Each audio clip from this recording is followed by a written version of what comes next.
On our exam, financial performance is not the only type of performance. On our exam, financial performance is not the only type of performance. We know that financial performance alone is inadequate. We need to bring in the non-financial. We need to bring in the non-financial. This non-financial should cover both the private sector and the public sector.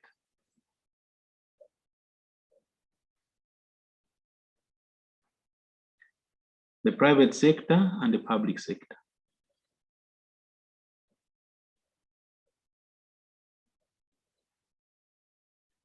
So then, what does non-financial performance mean for the private sector and the public sector? We start with the public sector first.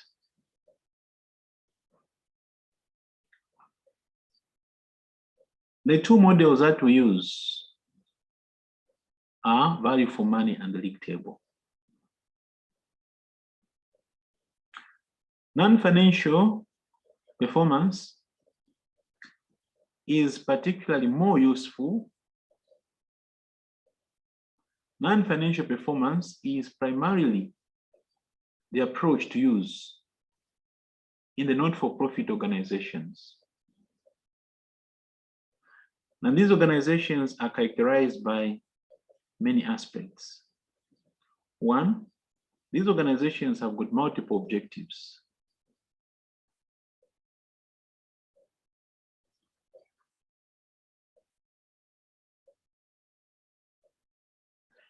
These organizations have got multiple stakeholders.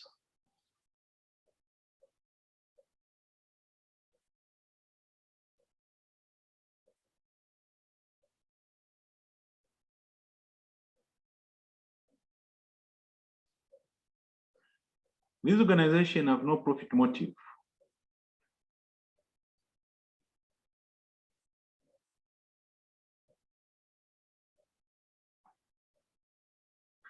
This organization also, they operate with lots of financial constraints. They can't go stock markets to raise finance.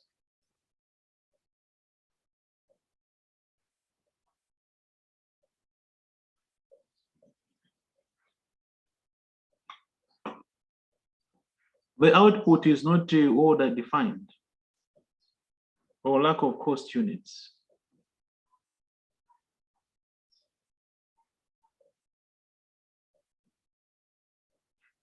Lack of cost units.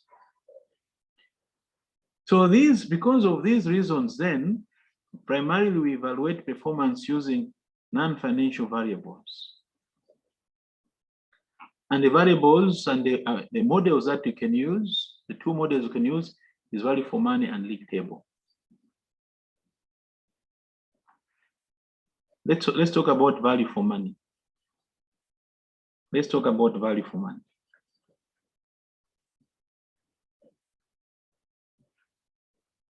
Let's talk about value for money. So value for money is assessed using the 3 E's.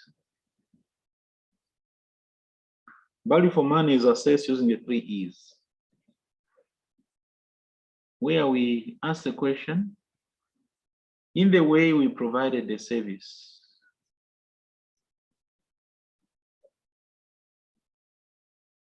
were we economical? Were we efficient? Were we effective?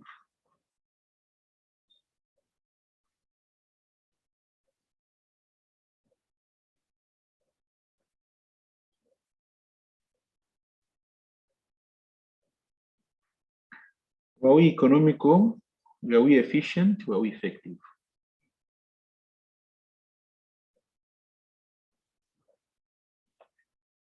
So, what does it mean to be economical? What does it mean? Economical involves procuring inputs.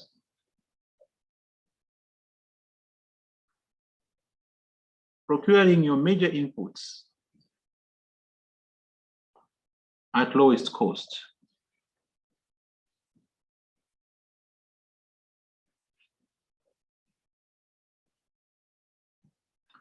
But in the process, we don't want to compromise.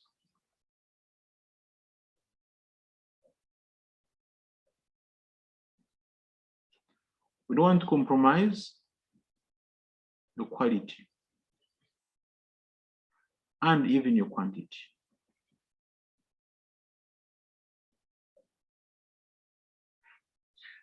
So want to procure your major inputs at the lowest cost without compromising quality and quantity. Efficient.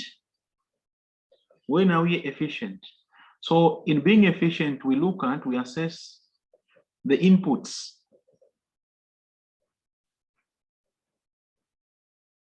versus the output.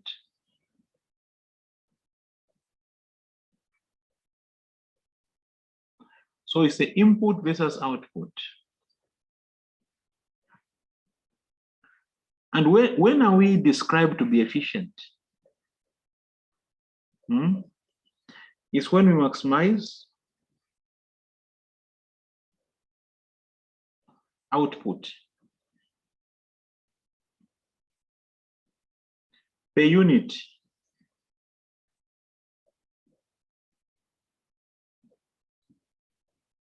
of input.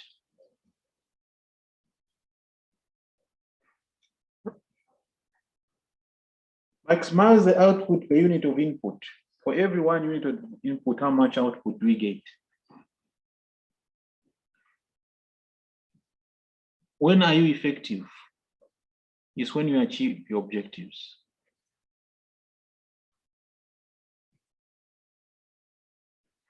So an effective person is one who achieves the objective.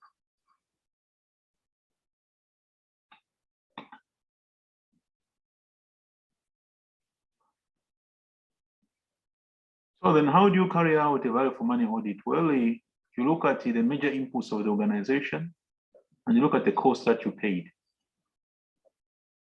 You look at the inputs versus the outputs. And also you look at where are the objectives of organizations, where they achieved. In the recent past, you have seen the examiner's interest in the value for money concept. And one of the questions that has come is not necessarily you carrying out a value for money assessment, but just to explain how you would carry out or to demonstrate. So the question that you have seen is you demonstrating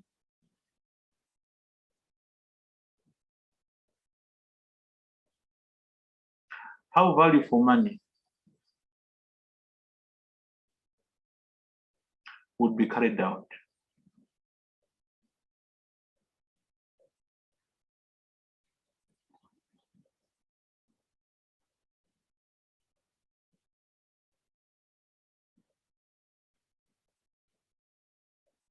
How value for money would be carried out. So the questions have been not you necessarily doing a value for money assessment, but you demonstrating, telling us how it's done. The next model is a league table. The next model is a league table. Now, what is a league table? What is a league table?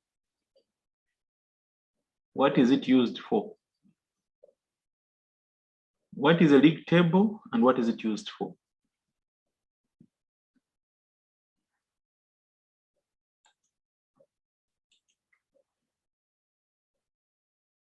I always make a reference to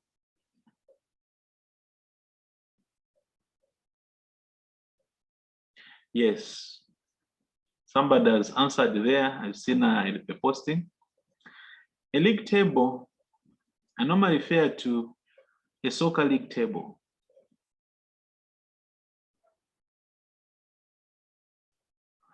That if you follow any type of sport, The league tables are used there to measure and display performance. And on the league table, we rank. There will be number 1, number 2, number 3, number 4, number 5. Even those who are in the relegation zone down there, those are both relegated. So this is a tool of measuring and managing performance where we rank.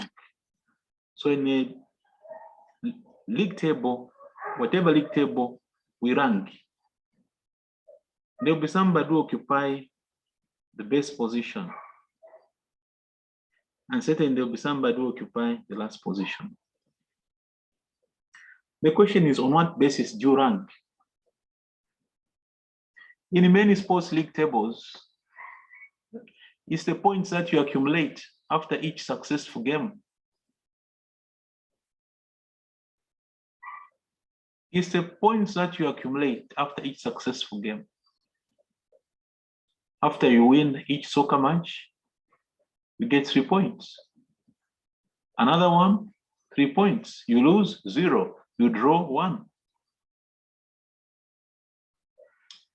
Let us come to the public sector now. So a similar concept has been brought or imported into the public sector, where we can actually rank the performance of various type of organizations in the public sector.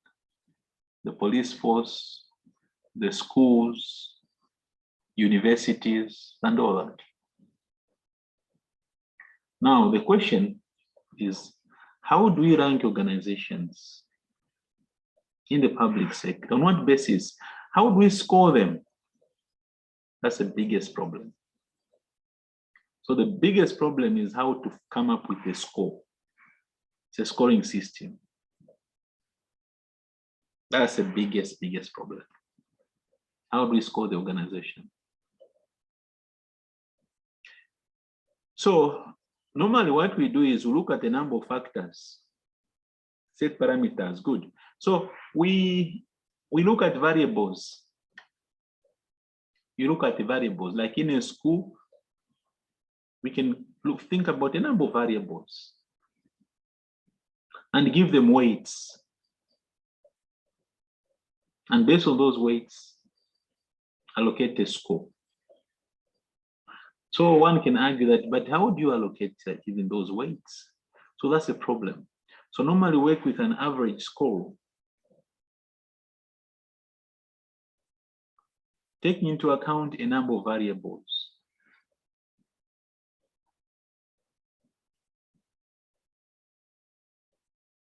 That's what we can do. What are the advantages? The advantages of a league table is that it can foster a spirit of competition. Because you also want to be number 1 tomorrow. It's a natural benchmark. There's no explanation needed. The one at the top is number 1. It brings in accountability.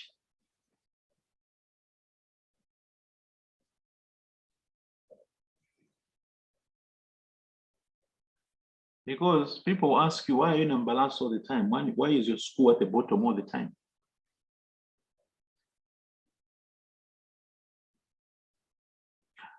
However, the use of league table has got problems. One problem is demotivation. Those who are at the bottom may get discouraged. That is one.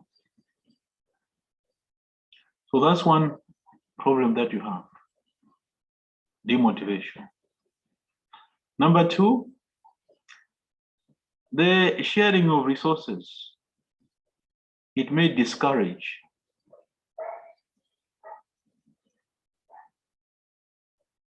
Sharing of resources.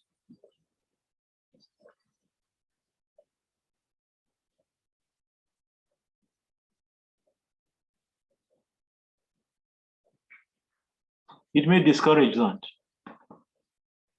I can see there's a point coming here.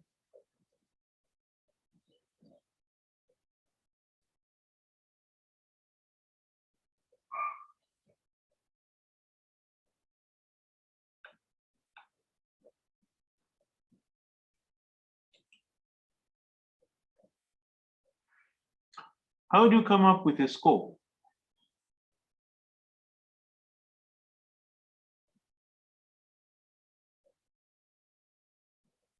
That's the problem.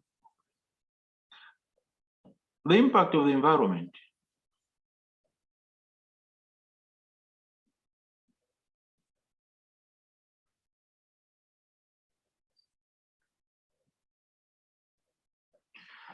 You know, your ranking can be influenced by environment, isn't it? What do you think?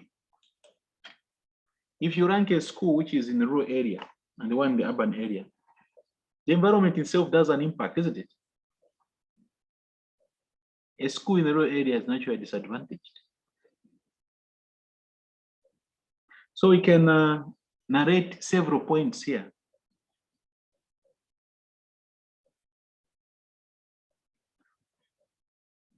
And also ranking is relative. You know, if you live in an affluent country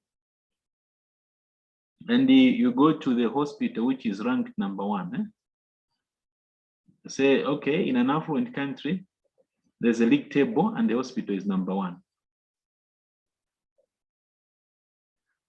And when you come to a country which is still developing, and when you look at the #1 here, it may be something else. It may be something else. The #1 here may not even be equal, compared to the #10 there. You can find that what we are calling #1 here is even way below what you call #10 there. So you see, if we use league tables, there are those challenges. There are those challenges.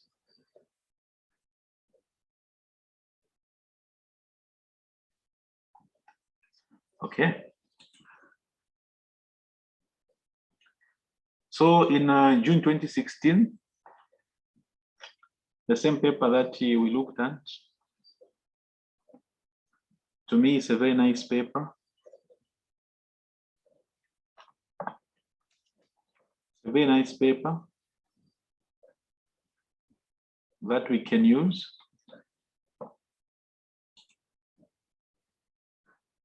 The June 2016, the paper that we just looked at, one of the papers that we didn't use this one today, not yet. Here's a question.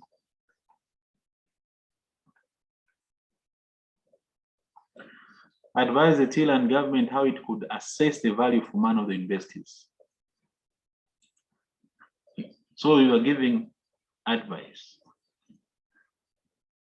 How can you do a value for money? So what do? You define the value for money. Then you go to each one of the E's and you demonstrate how it would be done. What are some of the things that we'll be looking at?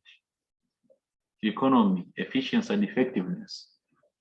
So you explain how it can be done using illustrative computations. E.g.,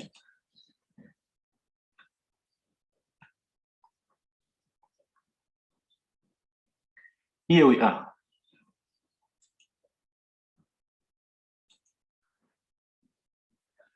We are looking at economy. What is a major input into a university? What's a major input into a university?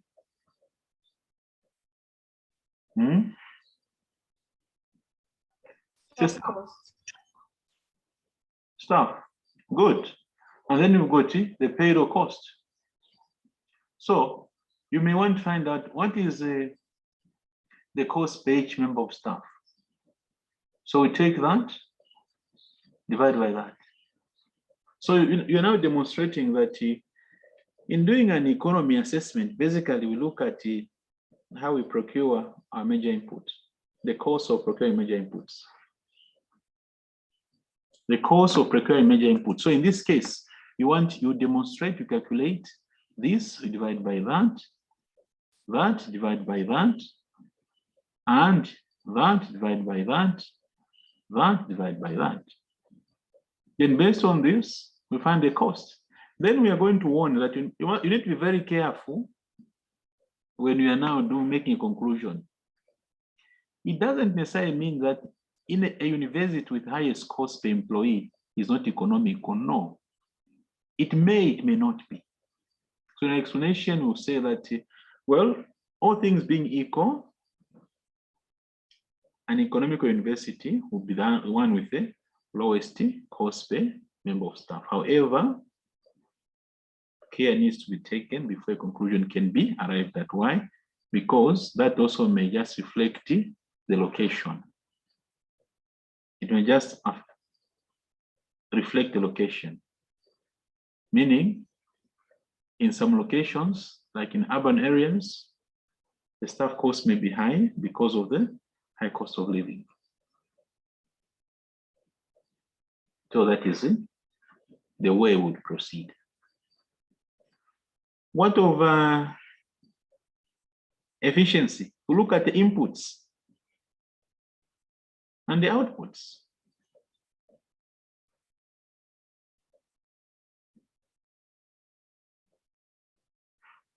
For instance, the input we have said is a number of lecturers. We can compare that to the number of students.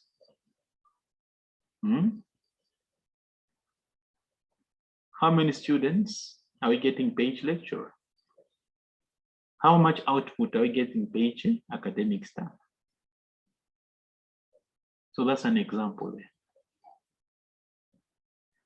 Objectives, we look at the objectives that have been set, and then we evaluate whether we are on course as far as our objectives are concerned.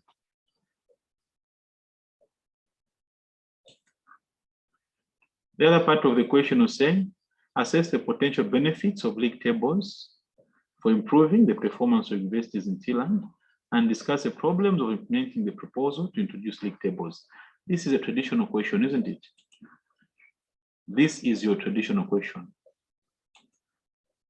This question is fairly traditional.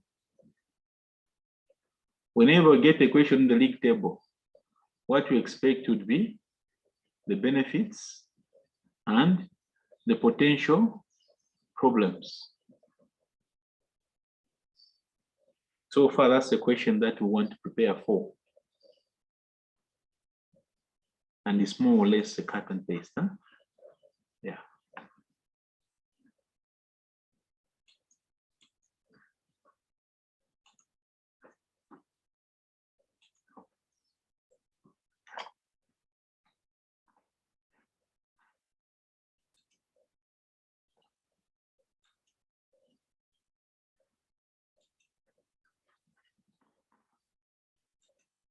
So people, that was our public sector.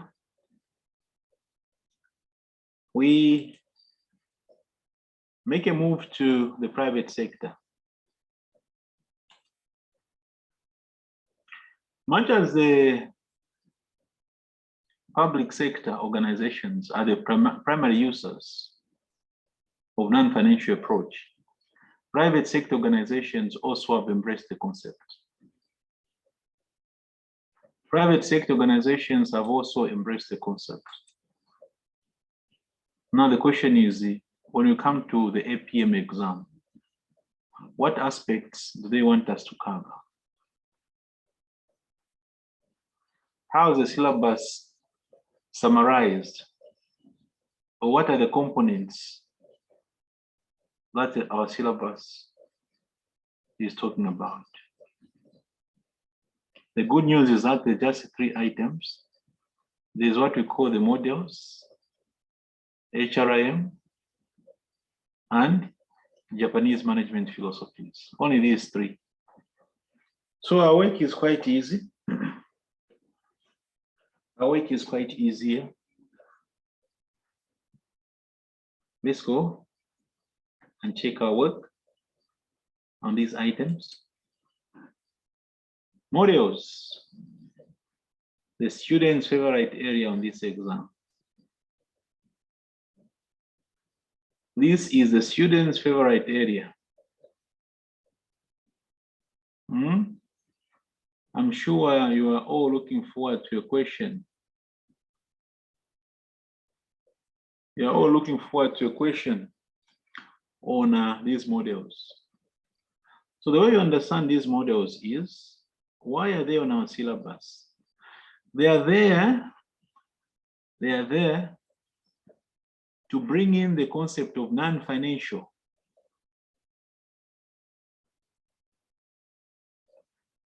To bring in the concept of non-financial. Where? In the private sector.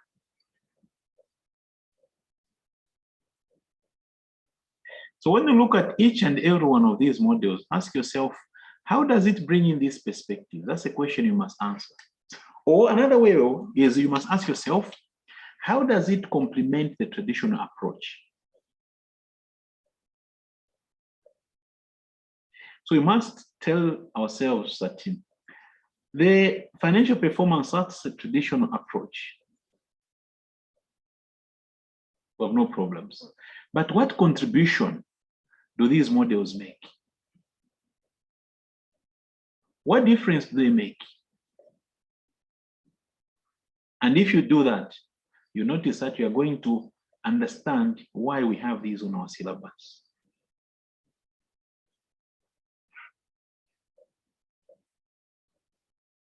Okay. So let us zero in on these. Let us talk about what is the examiner interested in when it comes to this.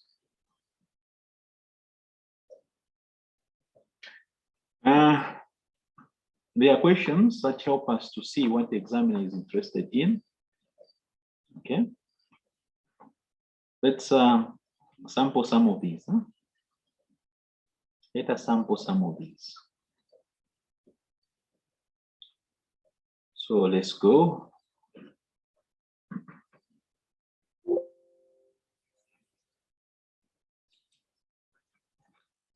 Okay, so let me share something here for our discussion. Okay. So we're going to run through these models and also run through some questions. We run through the models and also run through some questions. Yeah. All right, I hope that is big enough for us to see. Of these 5 models, the one which has been examined the most is the balance scorecard.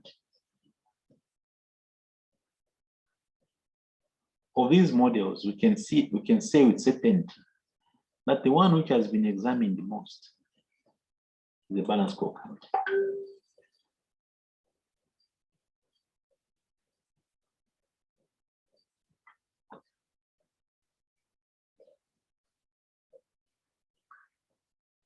Perspectives of the balance scorecard. 1, financial. The balance scorecard says that the best way of evaluating the performance of the company is to look at the performance in 4 areas. So we must have the financial perspective, the customer perspective, internal business perspective, innovation, and learning. If your performance report or performance measurement system covers these 4, then we are saying that your performance is balanced.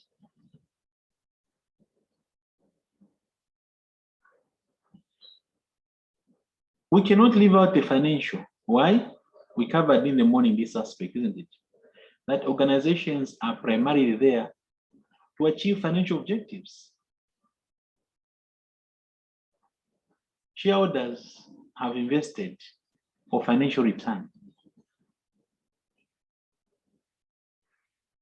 So that is why the first perspective is financial. Now, what drives financial performance? For you to excel,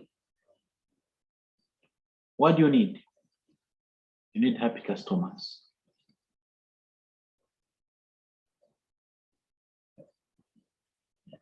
You need happy customers. What makes customers happy? What is it that makes you and me happy when we go to our service providers? Organizations with strong internal processes or efficient internal processes. Organizations with efficient internal processes are well positioned to take care of the customers.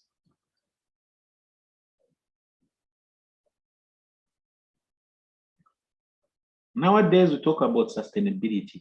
Are we likely to sustain good performance in the future? Are we going to sustain good performance in the future? How does our future look like? How can we get evidence about our likely future performance? The answer, innovation and learning perspective.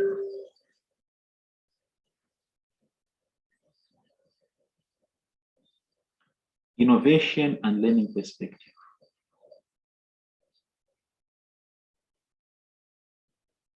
So innovation and learning perspective helps us to be sure that in the future we'll do well.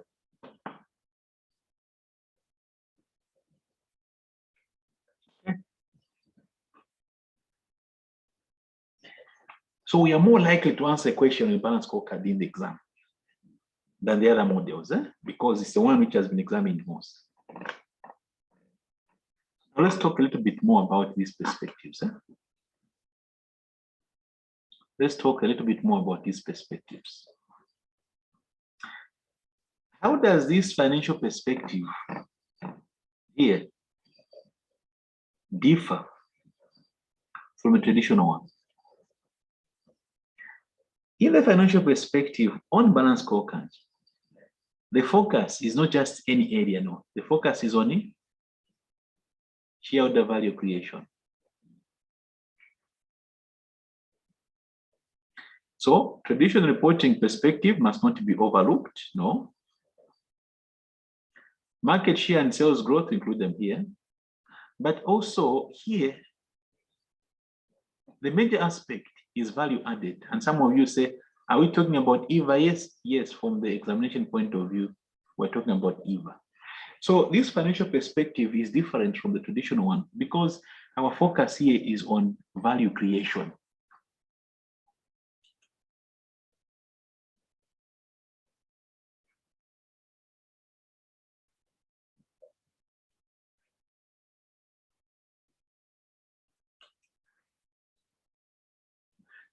So the point is value creation. Value creation. Here, the issue is value creation. Okay, I think somewhere there now. Some students were reminding me that, Mr. Piri, you can't see the whole slide. Sorry for that. And thank you for the comment. Here, the focus is on value creation.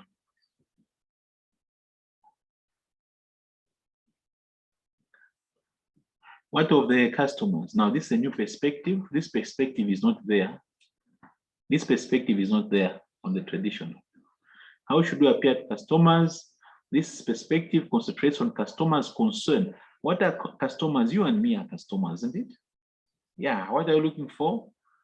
We are concerned about time. We are concerned about quality. We are concerned about performance.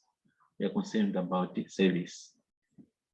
Measures such as percentage of on-time delivery. This is very important.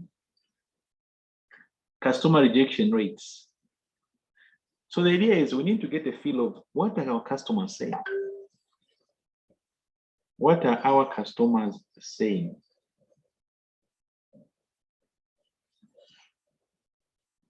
Internal business perspective. Are we efficient in our internal processes? What must we excel at? This perspective focuses on what the company must be good at internally. Internally, what should we be good at to meet customer expectation?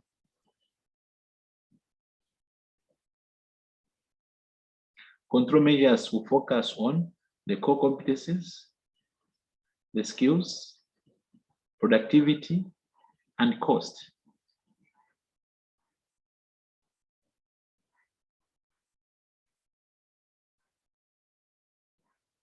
So we want to measure the competencies, the skills, the productivity, and how cost efficient we are in what we do.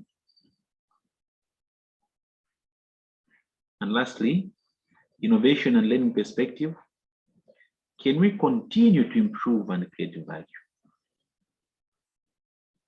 This perspective is forward-looking and concentrates on what the company must do to satisfy future needs.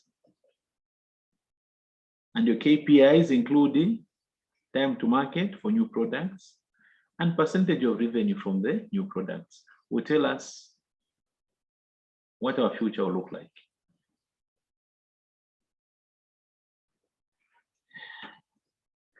Now let's talk about a common question. The common question is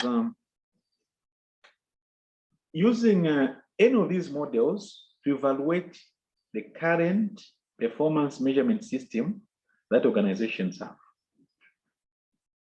So for instance, we can take the balance scorecard into your organization where you work and evaluate your performance measurement and management systems against the balance scorecard. So we'll be asking the question that in your current performance measurement system at your workplace, do you have these perspectives?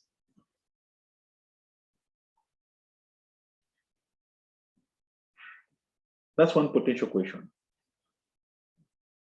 Another possible question is, how do you think an organization of your choice would benefit from introducing a balance scorecard?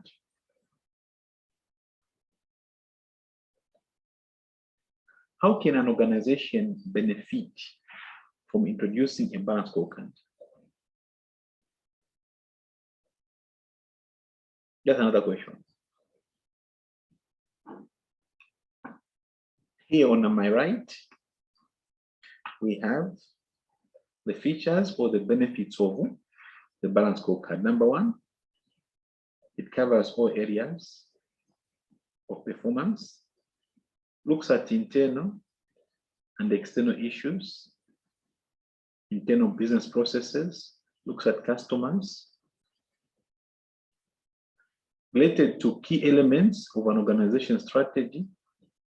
The key elements of any strategy is customers, it's the future, it's the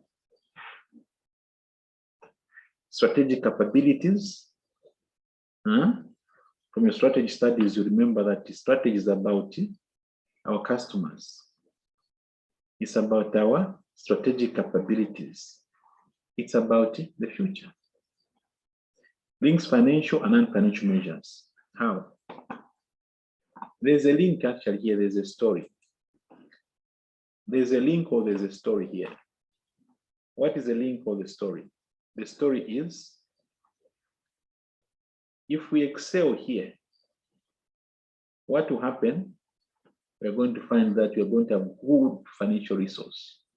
So if our customers are very happy, you know what that means? You're going to see into your financial results. More sales volumes, good prices. But for you to excel there, what do you need? You need strong processes. So this contributes to that, that contributes to that, and ultimately we have the future. So there's a link between the financial and non-financial. We are saying this is balanced, thereby preventing improvements in one area at the expense of another. If you have all these running, you're okay. Apparently, the exams also have asked the question problems. Sometimes you may get a conflict if you're not careful. How do you select measures? The model will not do it for you, you have to do it. Lack of familiarity with certain perspectives. Some perspectives are very difficult to apply. And lastly, inability to interpret figures in terms of all four perspectives. This is a common area. This is a common area in your exam.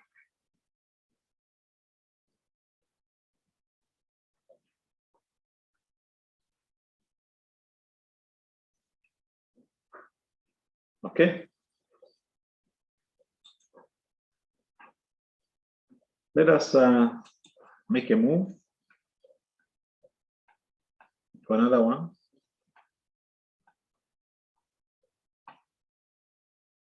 Performance pyramid. Performance pyramid. Performance pyramid brings good perspective to performance measures.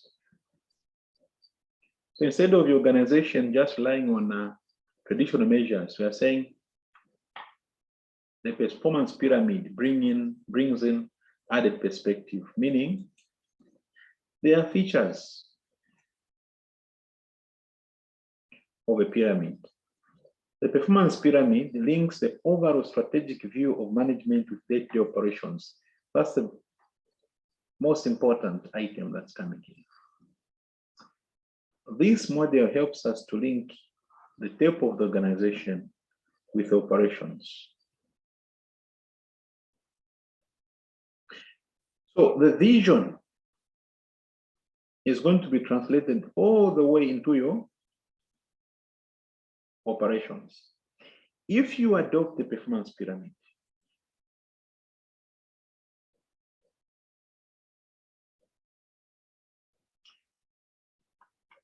the performance pyramid has got KPIs which are associated with a specific level in the organization.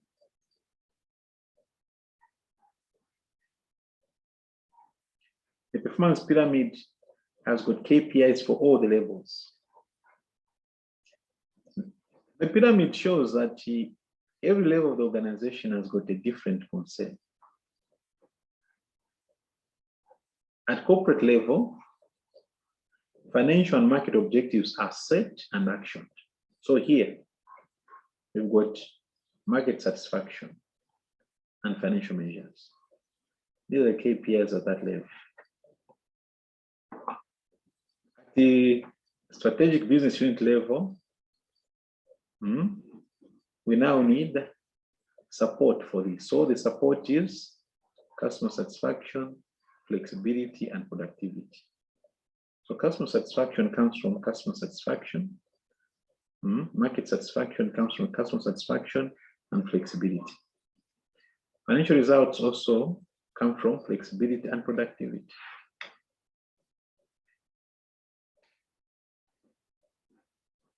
Specific criteria at the operation level. At the operation level, these are now day-to-day issues. For customers to be satisfied, we need one, quality service or product, timely delivery. For you to improve on your productivity, to produce more, you need to have shortened what? Process time, yes. You also need to have reduced levels of waste.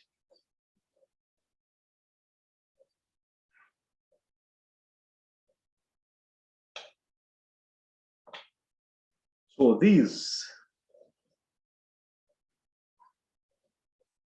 are the KPIs associated with different levels in your organization.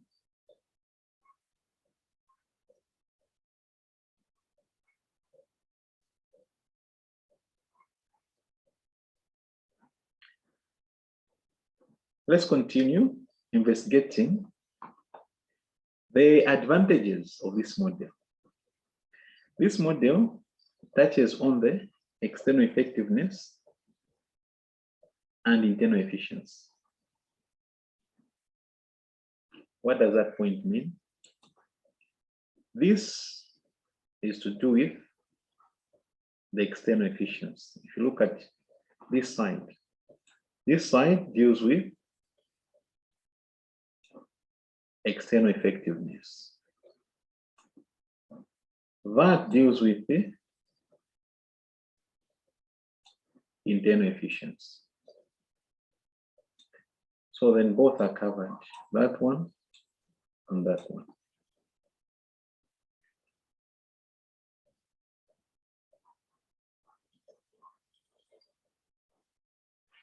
These two. That one and that one. So that's another advantage. The other advantage that we can talk about in this model,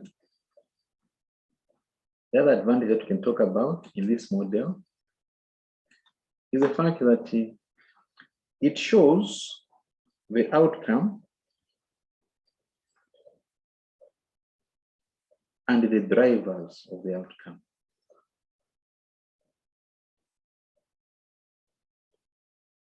Are you seeing that? So that and that are driven by this.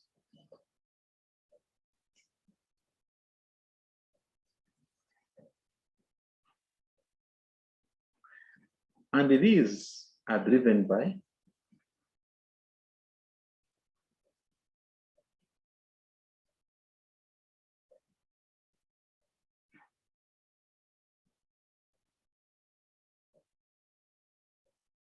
so we've got the outcomes and the drivers of the outcomes.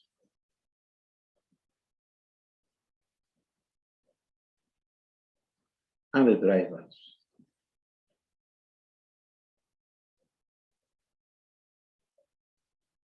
That's another advantage.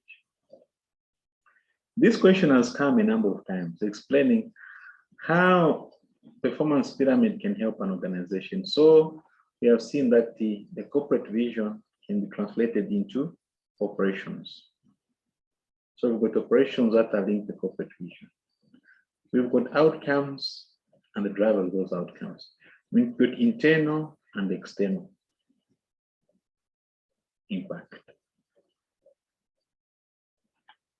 Okay.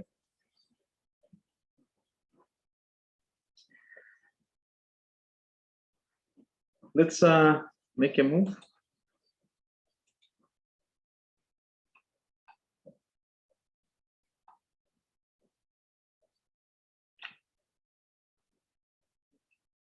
Under the private sector non-financial performance, we've got another perspective.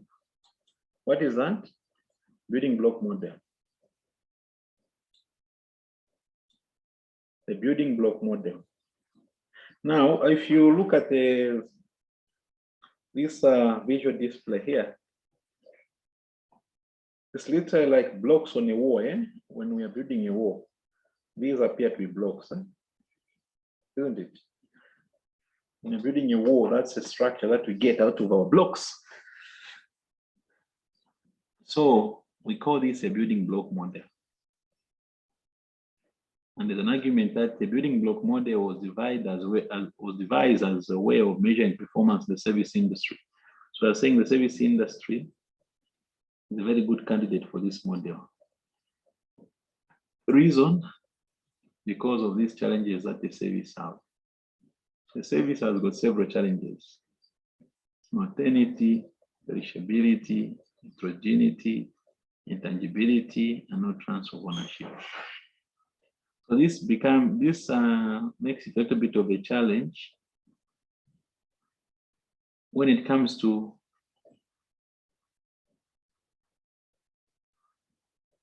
evaluating performance in the service industry.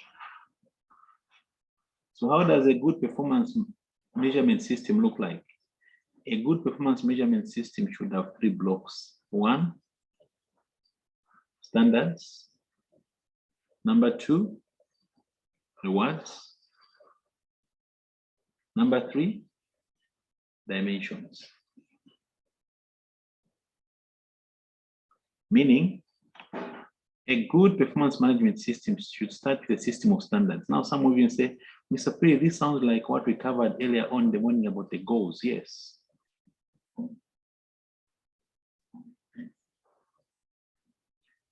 Yes. I agree with you. So must have standards set. How does a good standard look like? What are the features of a good standard? Answer: ownership, achievability, and fairness. A good standard should enjoy these characteristics. Now, on this paper, if you're asked to evaluate a standard, you can borrow from this model. Use this criteria. You can borrow.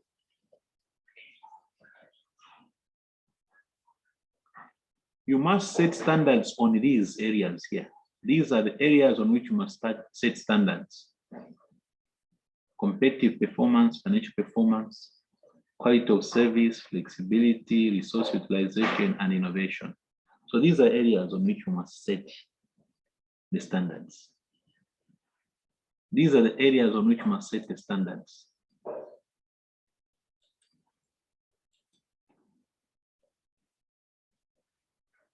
Once you set standards on these and they're achieved, you must actually give a reward.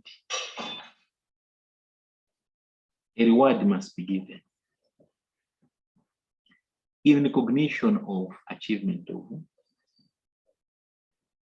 the target. The reward that you must give should have characteristics, including the formula that you use for calculating the reward must be clear.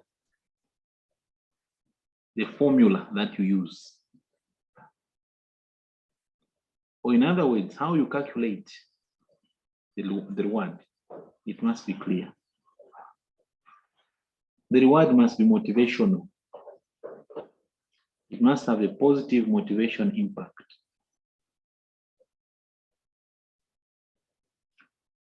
The reward must be controllable by the people who are earning it.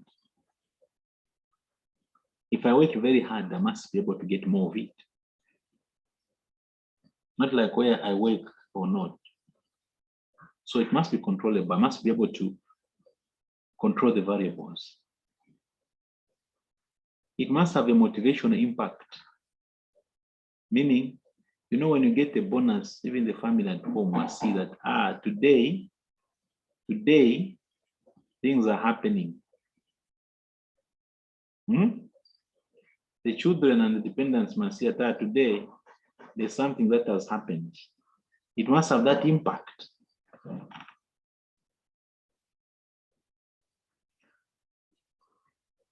And let's talk about dimensions. So in our exams, you have seen questions on dimensions. These dimensions have got a formula. What's the formula? The first two are called what? Results or outcomes. These are results. So competitive and financial performance, these are results. So if you want to have a competitive edge over your competitors, what should you do? Or if you want to excel financially, what should you do? They are determinants. Those two are determined by what we have here. So for you to have that and that, one, the quality of your service should be good. Number two, you must be flexible. You must be able to respond to variations. Your resource utilization should be excellent, and you must be innovative. If you do well in these areas, set KPIs, monitor them, and you do well in these areas, what happens? You're going to be ahead of your competitors. Your market share, you have the largest market share. Your financial statements, statement of financial position, and your cash flow position will also indicate. So according to this model, that's what we expect. In the service industry, if you want to develop a model, an effective performance measurement and management model should have these three components.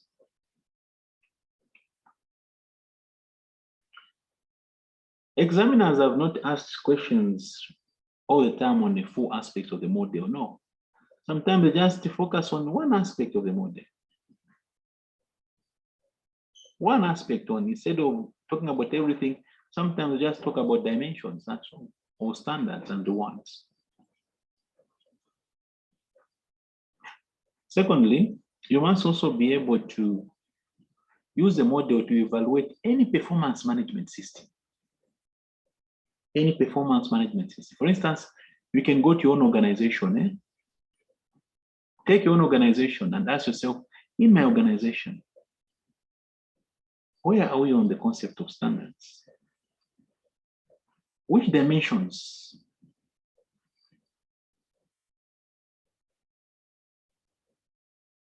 What of the reward? How is the reward scheme? Has it got the features that we have discussed here? So you can evaluate any performance management system using this model that we have. Okay, I can see that the time is 4:30. I can see that time now is 4:30. In fact, 4:34. Okay, let's see where our time is. So then we are almost done for today then. We are almost done then for today. Okay. So let us just recap on what we have done and also set the way forward. So what is remaining here is value-based management, activity-based management, and also we've got the concept of HRIM and the Japanese management philosophies. Okay. So let's just conclude for what we have covered today. So today we have focused mainly on areas D and E of our syllabus, financial and non-financial performance. That's what we have dealt with mainly today. We have seen questions on financial, and now we're looking at the concept of non-financial. In our next block, we're going to look at the balance of the items here, and also we consider the concept of strategic management tools, which are in the areas A and B of your syllabus. Okay. We'll make the recordings of today available. I'll throw them on this forum, so you can pick them up from this forum. I'll process them. After processing them, then you can throw them on the forum. Okay, that's what we are going to do. Our next block, I think, is on Sunday. I think it shows that there's a block on Sunday. So we are going to run that on Sunday. Okay. If there's anything, any balance that will remain, I'll make a date with you. I'll still cover it. So if there's going to be any balance of anything done, I'm going to undertake to do those items for you so that as you go for the exam, at least you have an idea on everything. During the week, I may also post some work. I may also post some work, okay, so that you can do some work between now and Sunday. You can do some work in between, so that when we meet, it's going to be much more effective, because we're meeting for the first time, so we are not able to assign each other work, but we are going to assign some work to you. So please look out for some work in preparation for the next block, so that we can benefit most. Yeah. So the next one comes next, not this Sunday. I think it's the next. Sorry, sir. Yes, please. You're saying the next meeting is on Sunday, as in tomorrow or Sunday next week? It's a Sunday next week, Mama. Oh, okay. I think that's what my program shows. The program that have tomorrow, there's another subject. I think there's some people who are doing another subject tomorrow. So our session will come next week. All right, is that okay? Okay. Are there any other questions? Okay. Are there any other questions? Okay, so people, let's interact during the week. And even after that, I think I'll still interact with you so that I can give additional support, okay, on some of much more specific areas. It was a pleasure having this group. We've received a lot of comments. Please keep well. Think about what we have studied today. And let's see how much we can do next weekend. Then subsequently also, I'll give you some support so that we all do well. All right, thank you very much for your accolades. We appreciate that.